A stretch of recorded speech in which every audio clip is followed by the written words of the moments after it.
Europe 1, 7h10. L'édito éco d'Europe 1 matin, bonjour Éric Le Boucher. Bonjour Maxime. Le français Pascal Lamy, directeur général de l'OMC, l'Organisation mondiale du commerce, va quitter son poste le 1er septembre. On connaît déjà son successeur, c'est un Brésilien. Oui, c'est ça, il restait deux candidats, un Mexicain et un Brésilien.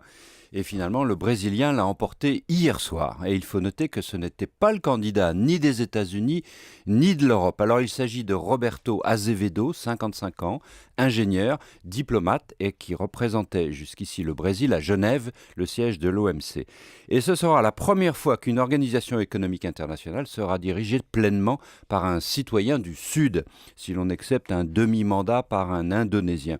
Et ce n'est pas illogique puisque les grands pays occidentaux représentent désormais moins de la moitié du PIB mondial, contre les 2/3 il y a 25 ans.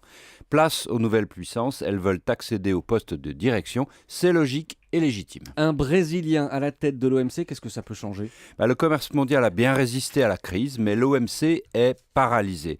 Les négociations de Doha, engagées en 2001 pour abaisser les droits de douane et faciliter les échanges, sont en échec. Chacun des 159 pays membres a le droit de veto à l'OMC. Les discussions sont bloquées entre les pays du Nord, qui trouvent qu'ils ont fait déjà assez d'efforts, et les pays du Sud qui veulent, eux, garder des exemptions. L'Inde, par exemple, veut maintenir fermés ses marchés agricoles. En conséquence, le multilatéralisme, c'est-à-dire les mêmes règles pour tous à l'échelle mondiale, laisse place à un monde multipolaire divisé en grands blocs.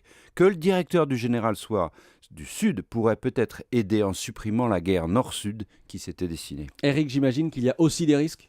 Oui, bien sûr, chaque bloc aurait ses règles dans ce monde-là. Hier, les États-Unis et l'Europe les fixaient. Demain, on aurait 5-6 blocs.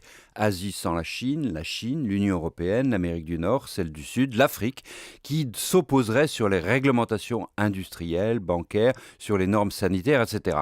Ces blocs commencent d'ailleurs à essayer de s'unir pour grossir, les États-Unis avec l'Asie, sans la Chine d'un côté, et avec l'Europe de l'autre, comme dans une course de vitesse qui est engagée, avec des Européens qui se réveillent un peu tard et des Chinois qui ne veulent céder sur rien. Bref, on s'oriente vers un nouveau monde du commerce mondial, moins coopératif, c'est-à-dire sans doute encore plus agressif. Le nouveau visage du commerce mondial. Merci Éric Le Boucher.